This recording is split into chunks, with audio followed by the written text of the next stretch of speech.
കഥ പറഞ്ഞുറക്കുന്ന കോടിക്കൽ തീരവും അഴലിനെ മായ്ച്ചിടും മകനാപ്പുഴയും.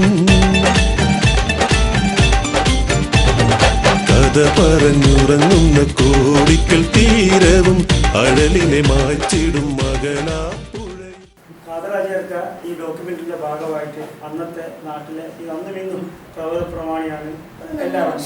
കാതറാജിന്റെ വീടിന്റെ പോലായിരുന്നു ഒരുപാട് വിവാഹ ബന്ധങ്ങളുടെ ഒരു വേദിയായി മാറിയത്. അപ്പൊ അന്ന് കാതറാജി ഞങ്ങളോട് പറഞ്ഞു, ചേക്കുട്ടിയാജി കാതറാജി പാപ്പ. അപ്പൊ ആ കൂട്ടത്തില്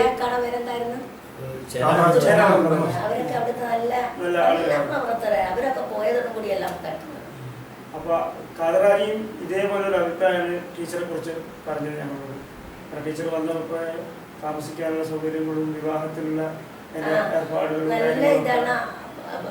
ഒരു കണക്ക് പറഞ്ഞാൽ കാതറാജിക്കാൻ തോന്നുന്നു ആദ്യം തന്നെ ഇതിന്റെ ഒരു കൂട്ടിയിടക്കാനാണ് ഒരു വേദി ഉണ്ടാക്കിയത്. അത് തന്നെ വേണം പറയാൻ. അതിനെ കുറിച്ചില്ല, ഒരുത്തരെ കുറിച്ച് ഒരു ആവശ്യമില്ലേ. പങ്കാളിയാക്കാൻ ഞങ്ങൾക്ക് സാധിച്ചത് ഞങ്ങൾക്ക് വളരെയധികം സന്തോഷമുണ്ട്. മാഷൊക്കെ കണ്ടതിനും വളരെ സന്തോഷമുണ്ട്. അപ്പോൾ പുതിയ തലമുറയോടും ഇനി പ്രവാസിയായ കുട്ടികളോടും, പ്രവാസിയായ നിങ്ങൾ ഒരുപാട് മക്കളുണ്ട് ലോകത്തിന്റെ പല ഭാഗങ്ങളിലായി. ഇതിന്റെ ഒരു ചെറിയ ഭാഗം പ്രവാസികളായ മക്കൾക്ക് വേണ്ടി മാഷും ടീച്ചർക്ക് എന്താ പറയാനുള്ള ടീച്ചറെ മാഷെ പണ്ട് കാലങ്ങളിൽ രക്ഷിതാക്കളെ പോലെ തന്നെ അങ്ങേയറ്റം ബഹുമാനിക്കുന്ന ഒരു രീതിയായിരുന്നു ഗുരുനാഥന്മാരെ. ടീച്ചറെയോ മാഷയോ എത്ര ദൂരത്ത് നിന്ന് കണ്ടാലും നമ്മളത് ആ രീതിയിൽ തന്നെ കാണുകയും ബഹുമാനിക്കുകയും അങ്ങോട്ട് പരിചയപ്പെട്ടിനോ ഏതെങ്കിലും ടൗണിലൊക്കെ വെച്ച് കണ്ടു കഴിഞ്ഞാൽ ഇന്ന് ഒഴിഞ്ഞു മാറുന്ന ഒരു രീതിയാണ് പല ആളുകളിലും കാണുന്നത്. അപ്പോൾ അതെന്താണെന്ന് സംഭവിച്ച് ഇന്നത്തെ തലമുറയ്ക്ക് എന്താണ് സംഭവിച്ചത്, ഗുരുത്വം ഇല്ലാതെ പോയത് എന്താണ് അതിന് കാരണം എന്ന് ടീച്ചർക്ക്, അതായത് ഇന്നിപ്പോൾ ടീച്ചർ മാഷും അധ്യാപന വൃത്തി നിർത്തി വിശ്രമ ജീവിതത്തിലാണ്. അപ്പോൾ ടീച്ചർ മാഷ് നോക്കിക്കാണുകയാണിത്, പുറത്തുള്ള ഇപ്പോഴത്തെ പുതിയ തലമുറ നോക്കിക്കാണുക. അപ്പോൾ എവിടെയാണ് ഈ വ്യത്യാസം സംഭവിച്ചതെന്ന് അതിൽ കുട്ടികളെ മാത്രം അതിനകത്ത് പറഞ്ഞിട്ട് കാര്യമില്ല. അതായത് നാം ഇപ്പോൾ ഈ അധ്യാപകർക്ക് അതിനകത്ത് പ്രധാനമായ ഒരു പങ്ക് അധ്യാപകർക്കുണ്ട്. ഇപ്പം ഞാൻ ചെയ്യുന്ന പ്രവൃത്തി ഇത് നമ്മളെ ഒടയതമ്പുരാൻ കാണുന്നു എന്നുള്ള ഒരു ബോധം നമുക്കുണ്ടാകണം. കാരണം ഇതിന് നമ്മുടെ നാളെ അള്ളാഹുവിൻ്റെ അടുക്കൽ ഇതിന് മറുപടി പറയേണ്ടതുണ്ട്. തന്നെ ഒരു കുട്ടിയെ ഒരു അധ്യാപകനെ ഏൽപ്പിക്കുമ്പോൾ ആ കുട്ടിയെ ഏത് രൂപത്തിലേക്ക് വളർത്തിക്കൊണ്ട് വരേണ്ട, അല്ലെങ്കിൽ ആ കുട്ടികളെ ഏത് രൂപത്തിലേക്ക് പരിവർത്തിപ്പിക്കേണ്ടത് ഈ അധ്യാപകൻ്റെ ചുമതലയാണ്. അധ്യാപകൻ എന്ന് പറഞ്ഞാൽ ഇന്നൊരു പ്രൊഫഷണൽ ആളായിട്ട് മാറിയിരിക്കരുത്. കാരണം ഞാൻ ജോലിയെടുക്കുന്നു, ശമ്പളം കിട്ടുന്നു എന്നുള്ളതല്ലാതെ ഇത് നാളെ ഒരു വിചാരണ ഉണ്ട് എന്നുള്ള ഒരു ബോധം മറ്റേ ഈ അധ്യാപകർക്ക് ഉണ്ടാകേണ്ടതുണ്ട്. അധ്യാപകർക്ക് ആ ഒരു കാഴ്ചപ്പാടുണ്ടെങ്കിലേ കുട്ടികൾ നമ്മൾ അതിനനുസരിച്ചിട്ട് ബഹുമാനിക്കുകയും ആദരിക്കുകയും ചെയ്യുകയുള്ളൂ. ആ ഒരു കുഴപ്പം ഇന്നത്തെ ഈ ആധുനിക സമൂഹത്തിൽ അതിൽ പ്രധാന കാരണം അധ്യാപകർ തന്നെയാണ്. മൂല്യച്യുതി വന്നിട്ടുണ്ട്. എന്നു പറഞ്ഞാൽ ഞാൻ ജോലി ചെയ്യുന്നു, എനിക്ക് ശമ്പളം കിട്ടുന്നു, ഇതല്ലാതെ വേറെ ഒരു നാളെ അള്ളാൻ്റെ കോടതിയിൽ ഞാൻ ഇതിനൊരു മറുപടി പറയേണ്ടി വരും എന്നുള്ള ഒരു ബോധം ഉണ്ടെങ്കിൽ നമ്മൾ കുട്ടികളും നമ്മൾ അംഗീകരിക്കും, നമ്മുടെ രക്ഷിതാക്കളും അംഗീകരിക്കും, എല്ലാവരും അംഗീകരിക്കും. ആ ഒരു കാഴ്ചപ്പാടാണ് എനിക്ക് ഇതിൽ നിന്നും തോന്നിയിട്ടുള്ളത്. പിന്നെ എന്നാലും ഇന്നത്തെ ഈ ആധുനിക സംവിധാനത്തിൽ കുട്ടികൾക്ക് ഒരു വഴിമാറ്റം സ്വാഭാവികമായിട്ട് അവർക്ക് ഉണ്ടായിട്ടുണ്ട്. സോഷ്യൽ മീഡിയയുടെ വളർച്ചയും അതേപോലെ തന്നെ അന്നത്തെ കാലഘട്ടം അല്ലല്ലോ ഇന്നത്തെ കാലഘട്ടം. ഇന്നെന്ന് പറഞ്ഞാൽ ഒരുപാട് വികസിച്ച് ഒരുപാട്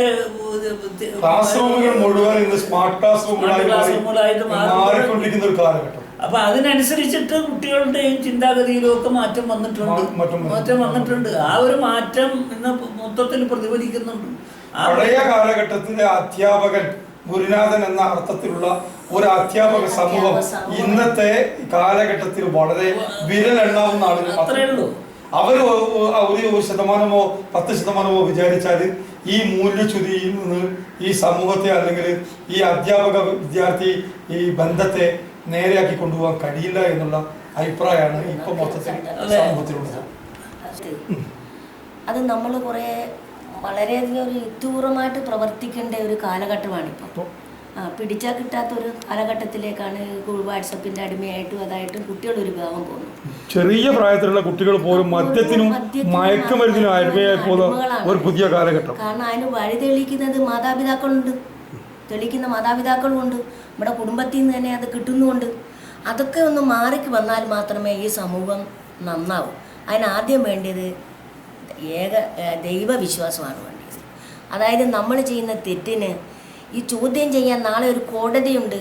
ആ കോടതി ചെല്ലുമ്പോൾ നമ്മൾ വിചാരണ നേരിടേണ്ടിട്ട് വരും. അതിന് വിചാരണയ്ക്ക് നമുക്ക് ആരും സാക്ഷി നിൽക്കാൻ ഉണ്ടാകില്ല എന്നൊരു ധാരണ ഉണ്ടാകുന്നിടത്തോളം എല്ലാത്തിടത്തോളം കാലം ഇത് വളർന്നുകൊണ്ടേയിരിക്കും. അതുണ്ടായെങ്കിൽ മാത്രമേ നമുക്ക് എന്താണെങ്കിലും ഒരു നന്മയിലേക്ക് പോകാൻ സാധ്യമാകൂ എന്നാണ് എൻ്റെ പൂർണ്ണ വിശ്വാസം.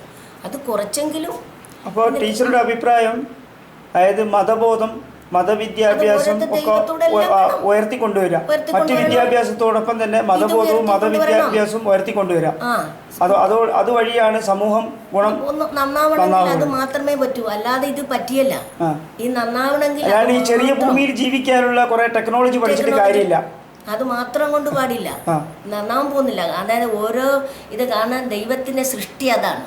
ആ സൃഷ്ടിപ്പനുസരിച്ചുള്ള ഒരു ജീവിത വ്യവസ്ഥയിൽ കൂടെ നമ്മൾ പോകേണ്ടതായിട്ട് വരും. അപ്പോൾ അതനുസരിച്ച് മാത്രമേ ഇത് മാറ്റം വരുത്താൻ പറ്റൂ, അതല്ലെങ്കിൽ നടക്കുകയല്ല. കാരണം അത്ര ഒരു അവസ്ഥയിലേക്കാണ് നമ്മൾ മനുഷ്യർ പോയിക്കൊണ്ടിരിക്കുന്നത്, കുട്ടികൾ വരെ ചെറു പറയാനുണ്ടോ? അത് കൂടുതൽ ഇതൊക്കെ തന്നെയാണ്. അതായത് ഇവർക്കുള്ള ഈ മൂലച്യുതി, അതായത് ദൈവത്തോടുള്ള ആ ഭയപ്പാട് ഇല്ല. ആ ഭയപ്പാട് നമ്മളിന്ന് പോയിക്കഴിഞ്ഞാൽ പിന്നെ മാതാവ് ആരാണ്, പിതാവ് ആരാണ്, സഹോദരങ്ങൾ ആരാണ്, ഭർത്താവ് ആരാണ്, മറ്റുള്ളവരാരാണെന്ന് ഒരു ചിന്താഗതി അവർക്കുണ്ടാകില്ല. അവരിങ്ങനെ ഒഴുക്കിനനുസരിച്ച് നീന്തിക്കൊണ്ടേയിരിക്കും. അതിന് വരേണ്ടത് ആരാണെങ്കിലും ആ ദൈവവിശ്വാസം, അള്ളാഹുവിലുള്ള അടിയുറച്ചൊരു വിശ്വാസത്തിലേക്ക് പോയെങ്കിൽ മാത്രമേ ഈ നിലനിൽപ്പിന് ഒരു മാറ്റം വരുത്താൻ പറ്റൂ. അല്ല ഇതൊരു മാറ്റം വരുത്താൻ പറ്റുമെന്ന് ഉള്ള കാര്യത്തിൽ അള്ളാഹു അല്ല, എനിക്കറിയില്ല.